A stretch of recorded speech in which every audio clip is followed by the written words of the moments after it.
कल तक आपने मेरे व्याख्यानों में सुना होगा या परसों तक आपने मेरे व्याख्यानों में सुना होगा कि राजीव भाई कहते हैं कि ये मत खरीदो, वो खरीदो, ये मत खरीदो, वो मत खरीदो। ये सिर्फ वहां तक सीमित नहीं है, पूरे समाज का स्वदेशीकरण करना है। ये समाज कई स्तर पर विदेशी है। मेरे मन में दो बातें हैं जिसको लेकर मुझे कोई भी कंफ्यूजन नहीं है, कोई भी भ्रम नहीं है। पहली बात मैं ये मानता हूं कि या तो हम तय करें पूरे समाज के स्तर पर और पूरी शक्ति से अपने आप को यूरोप बना लें, जैसे पंडित नेहरू कहा करते थे। पंडित नेहरू ने अपनी ऑटोबायोग्राफी में बिल्कुल स्पष्ट लिखा है और पार्लियामेंट में इसको कई बार कहा है। उनसे जब जब पूछा गया कि भारत को लेकर आपके मन का सपना क्या है, हमेशा कहते थे कि भारत को यूरोप बनाना। भारत को भारत बनाने की बात कभी नहीं कही, भारत को यूरोप बनाना।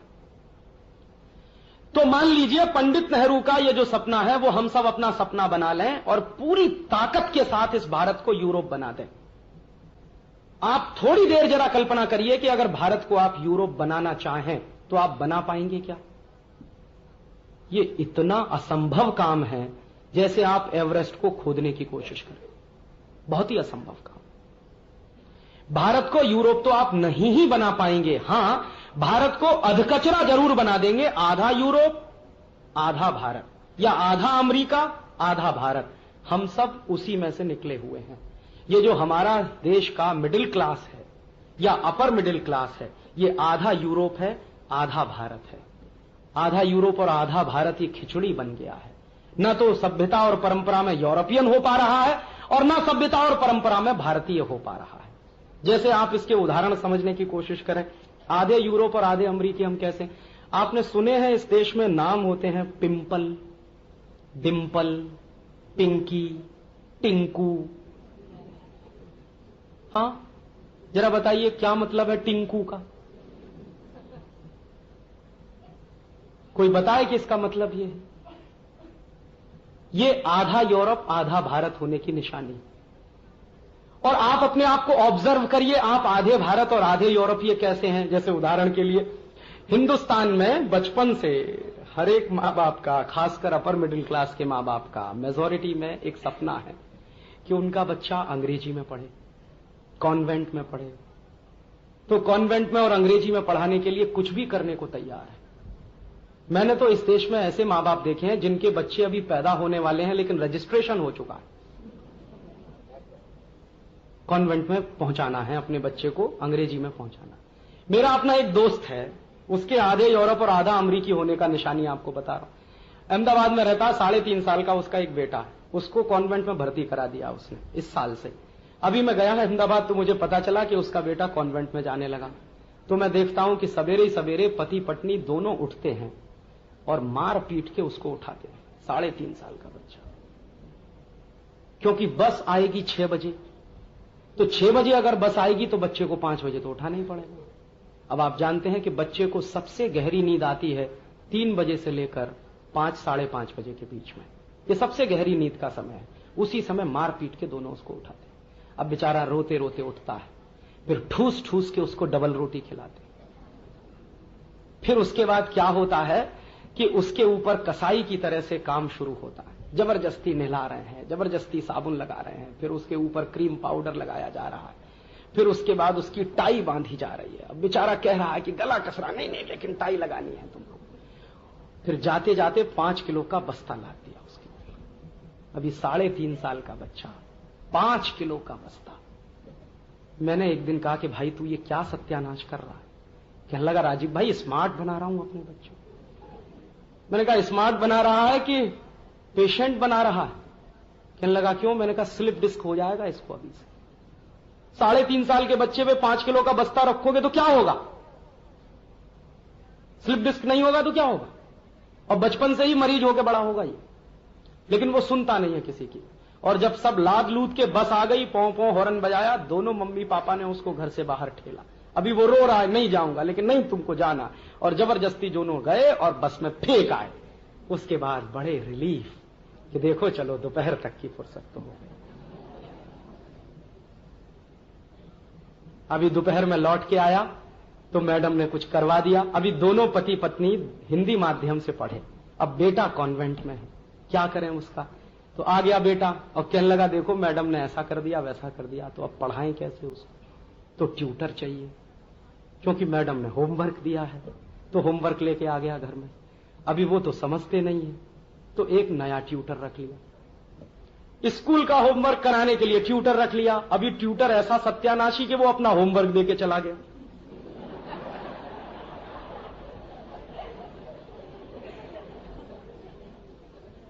बेचारा आया मुश्किल से हाँफता हाँफता, कुछ होमवर्क नहीं हुआ, तो अभी ट्यूटर आ गया। ट्यूटर उसको होमवर्क करा के तो गया, लेकिन अपना और देके चला गया।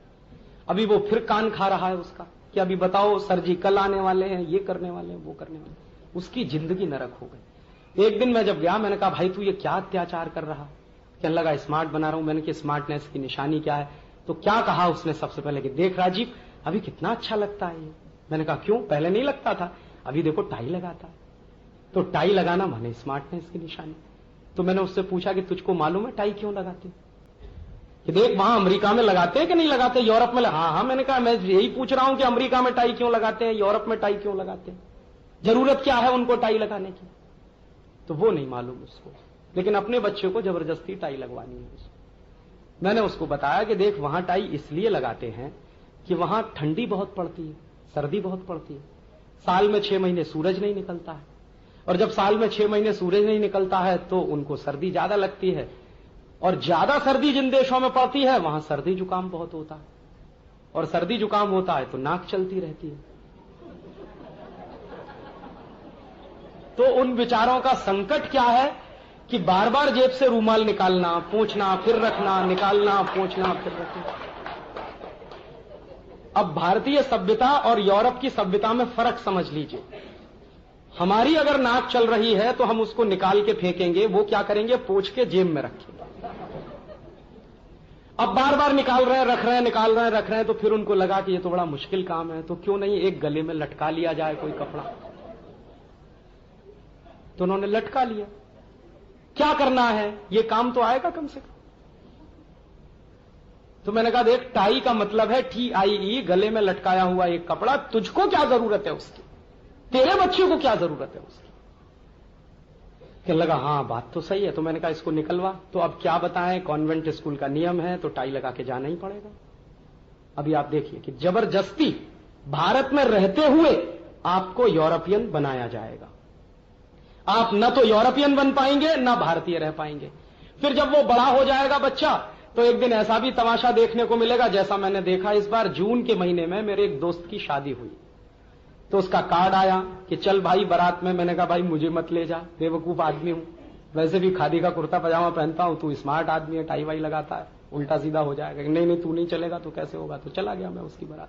तो मैंने देखा 24 जून का दिन 1998 में टेम्परेचर था 51 डिग्री सेंटीग्रेड, और वो बेवकूफ 3 पीस सूट और टाई लगा के शादी करने जा रहा है।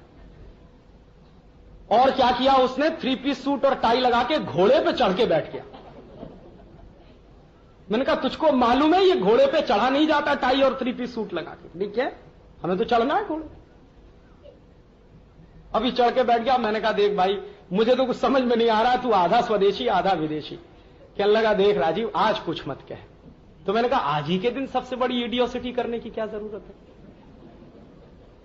शादी वाले दिन तो इंटेलिजेंस ही दिखा भाई। 52 डिग्री सेंटीग्रेड टेम्परेचर में तू 3 पीस सूट और टाई लगा के जा रहा है। अच्छा खासा कॉटन का कुर्ता पजामा पहन ले, थोड़ा ढीला ढीला पहन दे, बाहर से हवा अंदर जाएगी, कुछ उसको रिलीफ मिलेगा। नहीं नहीं एकदम टाइट हो गया। और फिर धीरे से क्या बोला कि यार शर्म ये आती है कि अगर मैं मान लो तेरी तरह कुर्ता पजामा पहन के गया तो हो सकता है मेरी बीवी ने माला डाली कि नहीं डाली। तो मैंने कहा तूने तेरी बीवी से चिट्ठी लिख के पूछा है क्या? कहने लगा क्या पूछूं? मैंने कहा अभी चिट्ठी लिख और उसको ये पूछ कि अगर तू 3 पीस सूट और टाई पहन के आ रहा है माला डलवाने के लिए तो तेरी पत्नी स्कर्ट पहन के माला डाले तुझको। कहने लगा क्यों? मैंने कहा इसलिए कि यूरोप में अगर पति 3 पीस सूट और टाई पहनता है तो पत्नी स्कर्ट पहनती है। तो तू पूछ अपनी पत्नी को कि स्कर्ट पहन के माला डालेगी? तो उसने कहा वो कैसे हो सकता है? तो मैंने कहा वाह बेटा अभी क्या बेवकूफी तू कर रहा है। हम कहते हैं कि पति पत्नी एक गाड़ी के 2 पहिए हैं। अभी एक पहिया विदेशी हो जाए और दूसरा स्वदेशी रह जाए तो कैसे चलेगी यह गाड़ी? ये आधे हिंदुस्तानी और आधे अमरीकी लोगों के कुछ सिम्टम्स मैं आपको बता रहा हूं। ये हमारे समाज की बड़ी प्रॉब्लम है। और रात दिन रटाता है अपने बेटे को। मेरा वो दोस्त, फिर मैं लौट के आ रहा हूं, वो कहता है देखो पिताजी सूरज निकल आया। अरे बेवकूफ, सन बोल, सन। अभी आलू है, बटाटा, अरे नहीं पटेटो बोल, पटेटो। टमाटर कह रहा नहीं नहीं टमेटो बोल, टमेटो। अब वो बेचारा अच्छा खासा अपनी मातृभाषा में कुछ सीखने की कोशिश कर रहा है, जबरदस्ती लाद रहे हैं उसके ऊपर। और उसका तर्क क्या है? अंग्रेजी नहीं सीखेगा तो पीछे रह जाएगा। मैंने कहा ये किसने कह दिया? ये किसने कहा तुझसे कि अंग्रेजी नहीं सीखेगा तो पीछे रह जाएगा? दुनिया में ऐसा कौन सा देश है जो बिना अंग्रेजी के पीछे रह गया हो? जापान, फ्रांस, जर्मनी, हॉलैंड, चीन, रूस, कौन सा ऐसा देश है जो बिना अंग्रेजी के पीछे रह गया? और ये सब वो देश हैं जो बिना अंग्रेजी के ही आगे बढ़े हैं। जापान में तो किसी बच्चे को अंग्रेजी नहीं पढ़ाई जाती, और कंपलसरी तो बिल्कुल नहीं है। आप चाहे जापानीज में पढ़िए, जरूरत हो तो अंग्रेजी पढ़ लीजिए, नहीं तो कोई जबरदस्ती नहीं है वहां पर। फ्रांस में तो बिल्कुल नहीं है। मैंने तो नहीं देखा फ्रांस में कोई कॉन्वेंट स्कूल चलता हो अंग्रेजी में, सब फ्रेंच में चलते हैं। जापान में जापानीज में, चीन में चाइनीज में, रूस में रशियन में, और कहीं चले जाइए, हॉलैंड में तो डच में। तो सब बच्चे बचपन से मातृभाषा में पढ़ते हैं। तो क्या जापानीज लोग आगे नहीं गए? क्या फ्रांसीसी लोग आगे नहीं गए? क्या डच लोग आगे नहीं गए? अगर तथाकथित आगे जाने की यही परिभाषा है तो। और मैंने तो देखा एक दिन यहां पे, अभी मारुति सुजुकी का झगड़ा चला भारत सरकार का, तो सुजुकी का वाइस चेयरमैन आया था भारत में, तो उसने एक दिल्ली में प्रेस कॉन्फ्रेंस किया। तो प्रेस कॉन्फ्रेंस में उसने धड़ाधड़ जापानीज बोलना शुरू कर दिया। अभी एक पत्रकार उठ के कहने लगा कि आपकी बात कुछ नहीं समझ में आ रही, आप अंग्रेजी बोलिए। तो उसने कहा ये आपका सिर दर्द है, मेरा नहीं है। आप समझना चाहें बैठिए, नहीं तो जाइए। उठ के चला गया वाइस चेयरमैन सुजुकी। दूसरे दिन पत्रकारों ने एक मीडिएटर को पकड़ा जेएनयू से, तब पकड़ के ले गए और उसकी प्रेस कॉन्फ्रेंस उन्होंने सुनी। तो एक पत्रकार ने प्रेस कॉन्फ्रेंस के अंत में एक बात कह दी कि हमें आपकी एक बात समझ में नहीं आई कि आपने अंग्रेजी में क्यों नहीं बोला, आप थोड़ी बहुत अंग्रेजी तो बोल सकते हैं। उन्होंने कहा मैं मेरे राष्ट्र का अपमान नहीं करना चाहता अंग्रेजी। और ये बात छपी अखबार में। बोरिस येल्त्सिन यहां आए थे और उनकी प्रेस कॉन्फ्रेंस रशियन में हुई थी, उन्होंने तो नहीं बोला। क्यों नहीं बोला? वो कोई पीछे थोड़ी है किसी से। ये सबसे बड़ी मानसिक दरिद्रता है हमारी कि बिना अंग्रेजी के हम आगे नहीं बढ़ सकते। दुनिया में वही देश आगे बढ़े हैं जिन्होंने अंग्रेजी को छोड़ा है और अंग्रेजियत को छोड़ा है। हम जब तक इस अंग्रेजी के मोह से चुपके रहेंगे तब तक हम भी आगे नहीं बढ़ पाएंगे। इसलिए मैंने आपसे कहा कि इस देश का हमें स्वदेशीकरण करना, हर स्तर पर स्वदेशीकरण करना। ये मानसिक गुलामी के लक्षण हैं और ये बहुत गलत तर्क सारे देश में फैले हुए हैं। जैसे कुछ लोगों को ऐसा लगता है कि अंग्रेजी अंतर्राष्ट्रीय भाषा है। बिल्कुल नहीं। किसने कहा? दुनिया में 200 देश हैं, उनमें से 180 देशों में अंग्रेजी नहीं बोली जाती, तो अंतर्राष्ट्रीय कैसे हो गई? कुछ लोगों को ऐसा लगता है अंग्रेजी बहुत अच्छी बात है, बहुत समृद्धशाली भाषा है। अंग्रेजी में शब्दों की बहुत कमी है। अगर French, German, Dutch, Italian, Latin इनके शब्द माइनस कर दिए जाएं तो अंग्रेजी में मूल रूप से सिर्फ 12,000 शब्द हैं। और भारत की सबसे छोटी भाषा है मलयालम, उसमें 18,000 शब्द हैं। मलयालम अंग्रेजी से 6,000 ज्यादा शब्द रखती है। मराठी भाषा में इस समय करीब 48,000 शब्द हैं। बहुत सारे तो चलन के बाहर हो गए हैं, कुल मिला के 48। अंग्रेजी से 4 गुनी बड़ी है। गुजराती में लगभग 40,000 शब्द हैं। हिंदी में लगभग 72,000 शब्द हैं। संस्कृत में 1,50,000 शब्द। संस्कृत दुनिया की सारी भाषाओं की माता जी। बिना संस्कृत के दुनिया में कोई भाषा नहीं विकसित हुई है। उदाहरण आपको दूं, अंग्रेजी में एक शब्द है काऊ। कहां से आया? गऊ से आया। संस्कृत में शब्द है गऊ, उसका बना है काऊ। अंग्रेजी में एक शब्द है क्यूरिकुलम। गुरुकुलम से आया। गुरुकुलम माने गुरुकुल में पढ़ाया जाने वाला शास्त्र या पाठ्यक्रम। तो अक्सर गा का का हुआ है, तो गऊ का काऊ हो गया, गुरुकुलम का क्यूरिकुलम हो गया। रशिया कहां से आया? ऋषि से आया। रशिया नाम का शब्द ही ऋषि से निकला। और अगर आप लिस्ट बनाते जाएं और मैं बोलता चला जाऊं तो 3-1 घंटे इसी में लग जाएंगे। और आजकल मैं बहुत एक इंटरेस्टिंग ये काम कर रहा हूं, कुछ कंपैरिजन कर रहा हूं दूसरी भाषाओं का अपनी संस्कृत के साथ, और समझ में आ रहा है कि हर भाषा संस्कृत से निकली है। तो हम क्यों परेशान हैं दूसरी भाषाओं के पीछे? हम क्यों नहीं हमारी मातृभाषा संस्कृत को सीखें? और अभी दुनिया भर के वैज्ञानिकों ने यह भी सिद्ध कर दिया है कि जितना ज्ञान संस्कृत में पड़ा हुआ है शायद किसी भाषा में नहीं। अभी तो कोशिश चल रही है, कुछ दिन के बाद संस्कृत का सॉफ्टवेयर बनने जा रहा है और कंप्यूटर भी काम करेंगे। और जो वैज्ञानिक इस मिशन में काम कर रहे हैं जर्मनी के, उनका यह कहना है कि यह अंग्रेजी से ज्यादा अच्छा होगा, ज्यादा वैज्ञानिक है। इतने सारे शास्त्र हमारे देश के संस्कृत में पड़े हुए हैं जिनका ज्ञान हमको नहीं है क्योंकि भाषा नहीं आती है। और संस्कृत से ही मिलती जुलती एक भाषा रही है प्राकृत। हिंदुस्तान के धर्मशास्त्रों का एक बहुत बड़ा हिस्सा प्राकृत में लिखा हुआ है। आप पढ़ने की कोशिश करें, पढ़ नहीं पाएंगे क्योंकि हमने जाना नहीं प्राकृत क्या है, संस्कृत क्या है। अंग्रेजी पढ़ाने के लिए इतने परेशान क्यों हैं आप? अपने बच्चों को संस्कृत क्यों नहीं पढ़ाते या प्राकृत क्यों नहीं पढ़ाते? क्योंकि आने वाले समय में अंग्रेजी का सूरज डूबेगा और जो भी कंप्यूटर अंग्रेजी भाषा में काम करेंगे वो भी डूब जाएंगे। शून्य का चक्कर है, 2000 के बाद तो मुश्किल हो जाएगी। तो अगर ये डूबेगी तो वो सब डूबेंगे जिन्होंने अंग्रेजी सीख रखी है। तो आप क्यों परेशान है? ये तो डूबने ही वाली भाषा है, ये तो चलने वाली नहीं है लंबे समय तक। तो स्वदेशीकरण करिए अपना, अपने बच्चों का, अपने परिवार का, अपनी सभ्यता का। और यह स्वदेशीकरण नवीनीकरण है। हमेशा सभ्यताओं के नवीनीकरण हुआ करते हैं। संस्कृति अक्षुण्ण होती है, सनातन होती है।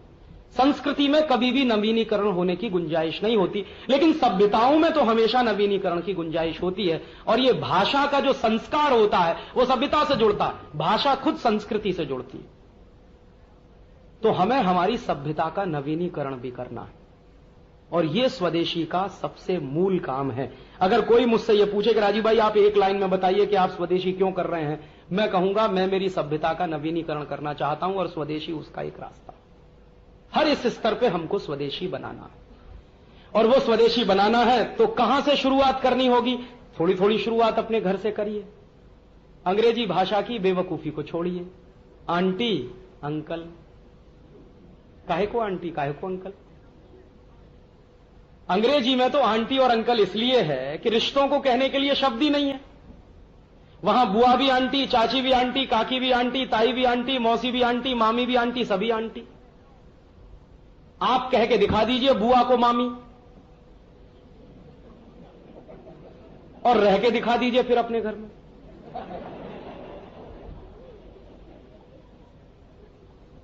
आप कह के दिखा दीजिए मौसी को काकी, फिर रह के दिखा दीजिए इस पर। अंग्रेज कह सकते हैं क्योंकि रिश्तों की गर्माहट क्या होती है ये उनको अंदाज नहीं है, इसलिए आंटी है। काका भी अंकल, ताऊ भी अंकल, मौसा भी अंकल, फूफा भी अंकल, मामा भी अंकल, मामा के मामा भी अंकल, सभी अंकल। यहां तो संभव नहीं है, काका मौसा नहीं हो सकते, मौसा मामा नहीं हो सकते। हर एक का अपना एक निश्चित रिश्ता है। तो काहे को सिखा रहे हैं अपने बच्चों को कि बोल अंकल आए हैं? काहे को आए अंकल? काका आए हैं या कुछ आए हैं, अंकल क्यों आए हैं, आंटी क्यों आए हैं? तो छोड़िए ये अंकल और आंटी।